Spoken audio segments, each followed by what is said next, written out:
இன்றைய நேர்காணலில் நம்முடன் இணைந்திருப்பவர் தி டெய்லி பஞ்ச் அருண் அவர்கள். வணக்கம் சார். வணக்கம் நிரஞ்சன். அமெரிக்காவில் இறக்குமதியாகும் இந்திய பொருட்களுக்கு 50% வரி பிரேசிலுக்கு எல்லா பிரிக்ஸ் நாடு எல்லாருக்கும் போட்டிருக்காங்க. இது 1ஆம் தேதி சொன்னாரு, 7ஆம் தேதி சொன்னாரு, இப்போ 21ஆம் தேதி அமலுக்கு வருது அப்படின்னு சொல்லியிருக்காங்க. உங்களுடைய வியூ என்ன இந்த டேரிஃப்க்கு? ஏன் 50ஓட நிறுத்திட்டீங்க? 100 200 போட வேண்டியதானே? லிம்சே கிரஹாம் தான் சொன்னார், 500% போடுவோம், ரஷ்யா கிட்டேருந்து நீங்கள் ஆயில் வாங்குறீங்க அப்படின்னாரு. சரி, இப்போ இந்த 50% டாரிஃப் போட்டிருக்காங்கல்ல, இது இங்கேருந்து நம்ம அந்த petroleum or allied products export பண்ணால் அதுக்கு கிடையாது. பைத்தியக்காரங்களாடா நீங்கள், ரஷ்யா கிட்டேருந்து ஆயில் வாங்குறோம்னு சொல்லிட்டு தானே நீங்கள் டாரிஃப் போடுறீங்க. ஆனால் அந்த ஆயிலை ஏற்றுமதி பண்ணால் அதுக்கு டாரிஃப் கிடையாது. அப்போ அவங்களுக்கு என்னென்ன வேணுமோ அதுக்கெல்லாம் டாரிஃப் கிடையாது. இங்கேருந்து ஐஃபோன் போனால் அதுக்கு டாரிஃப் கிடையாது, இங்கேருந்து மருந்து போனால் அதுக்கு டாரிஃப் கிடையாது. இது என்ன பித்தலாட்டமாக இருக்குது? இப்படி தான் பண்ணிட்டு இருக்காங்க. சரி ரைட்டு, 50 போட்டீங்க, அது பாருங்க 25 அப்படின்னும் போது கூட நம்ம கொஞ்சம் யோசிப்போம். ஆஹா என்ன பண்ணுறது, நீங்கள் கொஞ்சம் குறைச்சிக்கோங்க, நாங்கள் கொஞ்சம் குறைச்சிப்போம் அப்படின்வோம். 50 அப்படின்னு ஆகிட்ட பிறகு யாருமே குறைச்சிக்க முடியாது. குறைச்சா அவன் தான் குறைக்கணும். ஏன்னா அங்கே ப்ராஃபிட் மார்ஜின் பயங்கர அதிகம். அண்ட் அதுக்கு இன்னொரு காரணம் என்னென்னா அங்கே சம்பளம் அதிகம். அதனால் அவன் அது ரேட்டு வச்சு தான் ஆகணும். 50% அப்படின்னும் போது அவனால் வாங்க முடியாது. இப்போ நிறைய பேர் ஆர்டர்ஸை நிறுத்திருங்க அப்படின்னு இருக்காங்க, கொஞ்சத்து ஸ்டாப் பண்ணி வைங்க அப்படின்னு இருக்காங்க. சரி, அப்போது 50 நம்ம அனுப்ப போகிறது கிடையாது.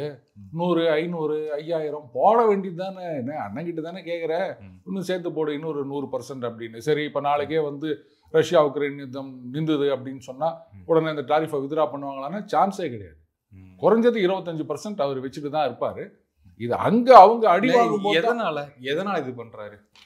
வெரி சிம்பிள்ங்க. அவர் தப்பான ஒரு அபிப்பிராயத்தில் இருக்காரு. இந்த மாதிரி வரி போட்டோம் அப்படின்னு சொன்னால் அதுக்கப்புறம் இப்போ இந்த மருந்துக்கெல்லாம் டாரிஃப்லேருந்து எக்ஸம்ஷன் கொடுத்துருக்காரு இல்லையா, அதுக்கே என்ன சொல்லியிருக்காரு, இது இப்போ மட்டும்தான், இன்னும் 1 வருஷம் 2 வருஷத்துக்குள்ளே நீங்கள் எல்லாம் இங்கே தயாரிக்க ஆரம்பிக்கணும், அப்படி இல்லைன்னா 250% வரி போடுவேன் அப்படின்னு சொல்லியிருக்காரு. இப்போ இந்த ஜெனரிக் மெடிசன் அப்படின்னு சொல்கிறாங்க இல்லையா, இங்கே கூட இந்த மக்கள் மருந்தகம் மோடி மருந்தகம்னு இருக்குது இல்லையா.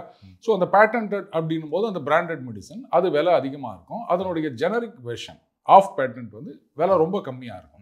ஸோ இந்த மருந்து கிட்டத்தட்ட 40% 45% நாம் யூஎஸ்க்கு எக்ஸ்போர்ட் பண்ணிட்டு இருக்கோம். அங்கே பார்த்தீங்கன்னா ஏழை எளிய நடுத்தர மக்கள் அங்கேயும் இருக்காங்கப்பா, அங்கேயும் ஏழைகள் இல்லாமலாம் இல்லை, தெருவில் வசிக்கிறவங்க லட்சக்கணக்கில் இருக்காங்க அமெரிக்காவில். ஸோ அவங்களுக்கெல்லாம் அந்த மாதிரி கஷ்டப்படுறவங்களுக்கு அந்த ஜெனரிக் மெடிசன் தான் ஹெல்ப் பண்ணுது. இப்போ இவர் என்ன சொல்கிறாரு, நீங்கள் இங்கே ஆரம்பிக்கணும் அப்படின்னு சொன்னால், அட எனக்கு முட்டா பையிலேருந்து தான் வாயில் வருது. எதுக்காக அவங்க இங்கே தயாரிக்கிறாங்க? இங்கே விலை கம்மி, அவன் தயாரிக்கல, அமெரிக்கன் கம்பெனியோட கொலாபரேஷன் இருக்கலாம், இல்லை நம்ம தயாரிக்கிறது இருக்கலாம், எதுவாக இருந்தாலும் இங்கே சீப்புன்றதுனால தானே இங்கேருந்து வாங்குறாங்க. உங்கள் ஊரில் நீங்கள் தயாரிச்சிங்கன்னா அங்கே கொடுக்குற சம்பளத்தை கொடுத்து கட்டுப்படி ஆகுமா?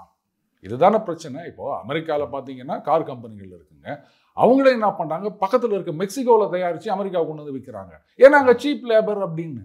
இப்போ எல்லாத்தையும் நீ போயிட்டு அமெரிக்காவில் தயாரிக்கணும் அப்படின்னா, அதான் அன்றைக்கி அந்த ஒரு செனட் ஹியரிங் நினைக்கிறேன், அதில் ஒருத்தங்க கேட்குறாங்க, இந்த வாழைப்பழத்தை நீங்கள் தயாரிப்பீங்களா அப்படின்றாங்க.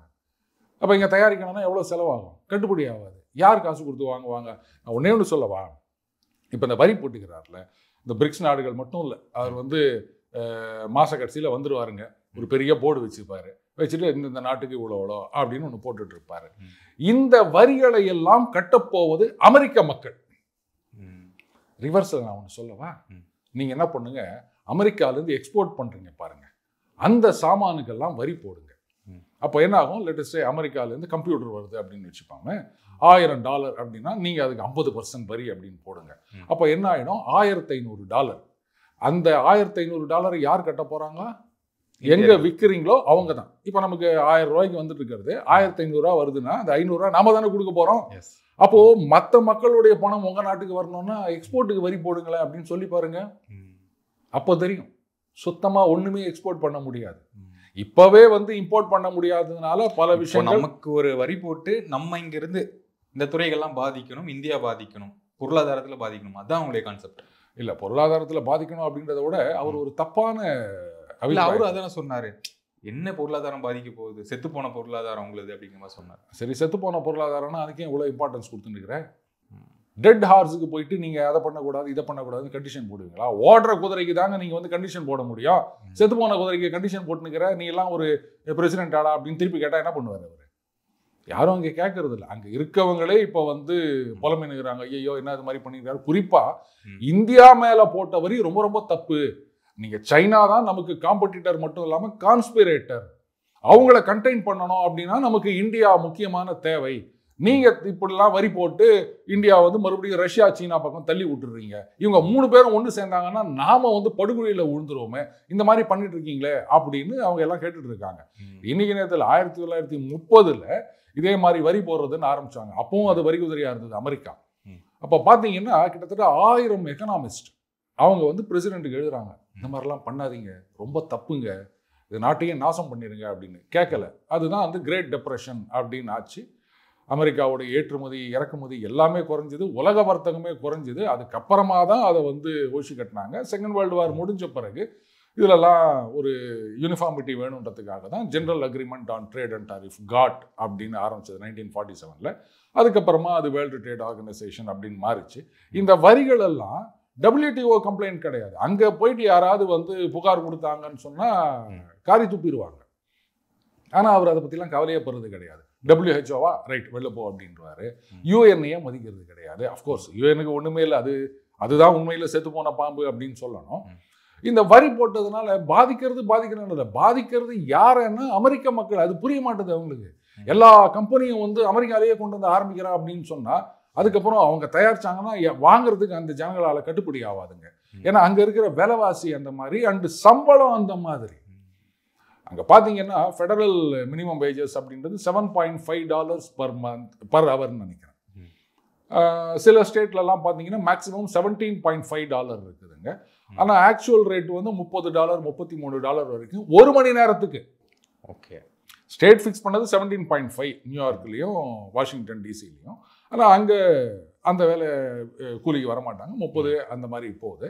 சில ஸ்டேட்டில் மினிமம் வேஜஸ்ன்றது கிடையாது. ஆவரேஜாக பார்க்க போனால் $10 அப்படின்றது ஒரு மணி நேரத்துக்கு. $10னா $850 நிரஞ்சன். இங்கே ஒரு நாளைக்கே இந்த தான் சம்பளம், புரியுதுங்களா? அப்போது 8 மடங்கு அதிகமாகுது. இவ்வளோ சம்பளத்தை கொடுத்து நீங்கள் உங்கள் ஊரில் தயாரிச்சிங்கன்னா கட்டுப்படி ஆகுமா? எல்லாத்தையும் உங்கள் ஊரில் தயாரிக்கணும்னா இனிமே நடக்காது. இது என்ன பண்ணியிருக்கணும், கிராஜுவலாக இப்போ நம்ம பண்ணுறோம் இல்லையா, ஆத்ம நிர்பர் அப்படின்னு சொல்லிட்டு மேக் இன் இண்டியா இதெல்லாம் நம்ம இங்கேயே பண்ணணும் அப்படின்னு. நாம ஆனால் டாரிஃப்னு போல எதுக்கு டாரிஃப் போட்டுக்கிறோம் அப்படின்னு சொன்னால் அந்த ஆன்டி டம்பிங் டியூட்டிஸ்னு. சீனாவில் பார்த்தீங்கன்னா அங்கே தயாரிச்சுட்டு அங்கே கவர்மெண்ட் சப்சிடி இருக்கும். அதனால் $100 தயாரிக்கிறான் அப்படின்னு சொன்னால் அந்த வெளிநாட்டில் $50 $60 விற்க முடியும். அந்த கேப்பை வந்து கவர்மெண்ட் பே பண்ணிடும். ஸோ இந்த மாதிரி விஷயங்களில் ஆன்டி டம்பிங் டியூட்டிஸ் அப்படின்னு போடுவோம். அடுத்தது நம்ம ஊர்லேயே நிறைய தயாரிக்கிறோம் அப்படின்னும் போது அவன் அங்கே சீப்பாக கொண்டு வந்து கொடுக்குறான்னா நம்ம தொழில் பாதிக்கப்படும். இப்போ அந்த அக்ரிகல்ச்சர் ப்ராடக்ட்ஸ், டெய்ரி ப்ராடக்ட்ஸ் அமெரிக்காவிலேருந்து வரணும். இதுதாங்க பிரச்சனையே. நிறைய ரவுண்ட் ஆஃப் ட்ரேட் டாக்ஸ் நடந்தது, ஒரு மாதிரி அக்ரிமெண்ட் வரா மாதிரி இருந்தது. ஆனால் ட்ரம்ப் என்ன பண்ணுறாரு, நீங்கள் எங்ககிட்டேருந்து விவசாய பொருட்கள் எல்லாம் வாங்கிக்கணும், பால் இதெல்லாம் பால் பவுடரு சீஸு இதெல்லாம் வாங்கணும் அப்படின்னா எங்கள் ஊர்லேயே ஏகமாக கூஞ்சி கிடக்குது. நாங்களே வந்து யாருக்கு எக்ஸ்போர்ட் பண்ணலான்னு பார்த்துன்னுக்குறோம். போதாக்குறைக்கும் எங்கள் அண்ணன் சீமான் வந்துட்டாருன்னா அதுக்கப்புறம் எல்லா மாடு ஆடு தான் வளர்ப்பாங்க. அதுக்கப்புறம் அந்த பாலடை கட்டி இதை ஃபோட்டோவெல்லாம் எடுத்துன்னு உலகம் பூரா போய் நாங்கள் விற்க போகிறோம். இந்த நிலைமையில நீ என்னடானா இங்கே கொண்டு வந்து விற்கிற, அதுலேயும் நீங்கள் வந்து அந்த தீவனமாக போடுறது அப்படின்றது வந்து எங்களால் அதை ஏற்றுக்க முடியாது. அண்ட் ஜெனட்டிக்கலி மாடிஃபைடு அந்த கிராப்ஸ் எல்லாம் அதை தின்னா என்ன ஆகுன்றது 2-3 தலைமுறை போனால் தான் தெரியும். அது இங்கே விவசாயிகள் ஏற்றுக்க மாட்டேன்றாங்க. ஜெனட்டிக்கல் மாடிஃபைடு நாங்கள் ஏற்றுக்க மாட்டோம் அப்படின்ட்டு. அப்புறம் நாங்கள் எப்படி அதை அவங்க இம்போர்ட் பண்ண முடியும்? எங்கள் விவசாயிகள் தான் முக்கியம் அப்படின்னு அதை ஒத்துக்க மாட்டோன்னு ஒன்று அவர் கடுப்பாயிடுச்சுன்னா நான் சொல்கிறேன், நீ கேட்க மாட்டியா? எல்லாரும் கேட்குறாங்க. யார் கேட்குறாங்க? ஒருத்தரும் கேட்கல. இந்த Indonesia, Vietnam, Japan, European union இந்த மாதிரி ஒரு சில நாடுகள் தான் கேட்டு தலையாட்டி நிற்கிறாங்க. இந்த பிரிக்ஸ் நாடுகள்லாம் கண்டு ஒரு அச்சம், இவங்க வந்து ஒரு டாலரை வீழ்த்திடுவாங்க அப்படிங்கிற ஒரு அச்சம் அது நிச்சயமா இருக்கு. அவர் ஓப்பனாகவே சொல்லிட்டாரு, இந்த டாலரை ஒதுக்கினீங்க அப்படின்னா அது வந்து உலக போர்ல தோத்தா மாதிரி அப்படின்ட்டாரு. டாலரை விட்டுட்டு மற்ற நாடுகள் வியாபாரம் பண்ண ஆரம்பிச்சாங்க அப்படின்னு சொன்னா அன்றோட அமெரிக்கா முடிவுக்கு வந்து விட்டது அப்படின்னு சொல்லலாம். ஏன்னா உலக வர்த்தகம் முழுக்க டாலர்ல இருக்கு. அட்லீஸ்ட் 50% ஆஃப் இட், 60 அப்படின்னு வச்சுக்கோங்களேன். அதனால டாலருக்கு தேவை இருக்கின்றது. இப்போ நீங்க நான் 2 நாடுகள் வர்த்தகம் பண்ணணும்னாலும் டாலர் தான் வாங்கிக்கிறீங்க. அப்போ என்ன ஆகுது, டாலருக்கு தேவை அதிகமாகின்றது. அவங்க நாட்டு கரன்சி டாலர்னால பிரிண்ட் பண்ணி அடிச்சு நவுத்துவாங்க. அதுக்கும் சில கண்டிஷன்ஸ் ரெஸ்ட்ரிக்ஷன்ஸ்லாம் இருக்குன்னு வச்சுக்கோங்களேன். பட் ஸ்டில் டாலர் அவங்களுடைய கரன்சின்றதுனால அவங்களுக்கு பிரச்சனை கிடையாது. அவங்களுடைய டெபிசிட், அவங்களுடைய டெட்டு இதெல்லாம் மற்ற நாடுகளுக்கு அவங்க தள்ளி விட்டுறாங்க. ஸோ டாலரை நம்ம வானான்னு சொல்லிட்டோம்னா, இப்போ 100 ரூபாய்க்கு அவங்க ஏற்றுமதி பண்றாங்க அப்படின்னு சொன்னா 100 ரூபாய்க்கு இறக்குமதி பண்ணா பிரச்சனை இல்லை நிரஞ்சன். 100 ரூபாய்க்கு எக்ஸ்போர்ட் பண்ணிட்டு 400 ரூபாய்க்கு அவங்க இம்போர்ட் பண்றாங்கன்னு சொன்னா அந்த கேப் இருக்குல்ல, இதுதான் ட்ரேட் டெபிசிட்னு சொல்லுவாங்க. டாலர்ல டிரான்சாக்ஷன் இருக்க தொட்டு எல்லாருக்கும் டாலர் தேவை இருக்க தொட்டு நீங்க வந்து பஜனை பண்ணிட்டு இருக்கீங்க. டாலர் யாருக்குமே தேவையில்லைன்னு சொன்னா அப்ப நீங்க என்ன பண்ணணும்? அதை வேறுப்பா நான் உனக்கு எக்ஸ்போர்ட் பண்றேன் அப்படின்னு சொன்னா அதுக்கு ஒன்று தங்கத்துல கொடு, இல்லை வேற கரன்சியில் கொடு, இல்லைன்னா அதுக்கு பதிலாக வேற சாமானை கொடுன்னா எங்க போவாங்க? ஒன்றும் கிடையாது அவங்க கிட்ட. அவங்க என்ன பண்ணுவாங்க? F-35 வாங்கிக்கோங்க. இதில் காமெடி சொல்லிட்டா, நம்பூர்ல வந்து ஒரு மாசம் காஞ்சிங்க இருந்ததுல ஒரு F-35 2 நாளைக்கு முன்னாடி ஜப்பான்ல ஒன்று மெக்கானிக்கல் ஃபெயிலியர் அப்படின்னு, நம்ம ஊர் மெக்கானிக் யாராவது கூட்டு போய் ரிப்பேர் பண்ணுங்கடா, அடிக்கடி ரிப்பேர் ஆகுது, இறங்கிடுச்சு அது. இது இப்போ மட்டும் இல்லை, 2024 இந்த மாதிரி ஒன்று ஆயிருக்கான். என்னங்கடா கிட்டத்தட்ட 120 மில்லியன் சொல்றாங்க ஒரு ஃபைட்டர் ஜெட்டு, ஆனா அவனா மெக்கானிக்கல் ஃபெயிலியர்னு வந்து இறங்கிடுது. இதை எவன்டா வாங்குவான்? ஆனா எலான் மஸ்க் அன்னைக்கே சொன்னாரு, ஐயா அது ஒரு மாதிரி சொன்னாரு, அது ஒரு குப்பை ப்ராடக்ட் அப்படின்னு. அது நிஜம்தான் போல இருக்குது. அங்க இருக்கிறதுனால அவருக்கு தெரிஞ்சிருக்குது இந்த மாதிரி ப்ராடக்டை வச்சுன்னு அவங்க எதை எக்ஸ்போர்ட் பண்ணுவாங்க. அதனால தான் வந்து அவருக்கு பயம். டாலரை ஒதுக்கிட்டாங்கன்னா நாசமா போச்சு அமெரிக்கா. வெறும் இப்போ USSR அன்னைக்கு என்ன ஆச்சோ அந்த மாதிரி நிலைமைக்கு அமெரிக்கா வந்துடும். அதனால தான் வந்து அவர் இது மாதிரி டாரிஃப். ஆனா அதுக்கு டாரிஃப் வழி கிடையாது. இப்படி பண்ணீங்கன்னா நீங்க என்ன பண்றீங்க? வரி போடுறீங்க. அப்ப என்ன பண்ணுவாங்க? எங்களால உங்க ஊருக்கு அனுப்ப முடியாது, விலை அதிகமாயிடுச்சின்னு வாங்க மாட்டீங்க. அப்ப நான் என்ன பண்ணணும்? வேற யாருக்காவது தான் வித்துக்கணும். அப்ப எங்களுக்குள்ள நாங்க வித்துக்கும் போது நீங்க வந்து டாலர்ல தான் வாங்கணும் விற்கணும் நீ யார் சொல்ல முடியும்? இப்போ பிரேசில்ல வந்து 50% டாரிஃப் போட்ட உடனே அவங்க என்ன பண்ணிட்டாங்க? பிரேசில்ல இருந்து காஃபி அதிகமாக எக்ஸ்போர்ட் ஆகுது அமெரிக்காவுக்கு.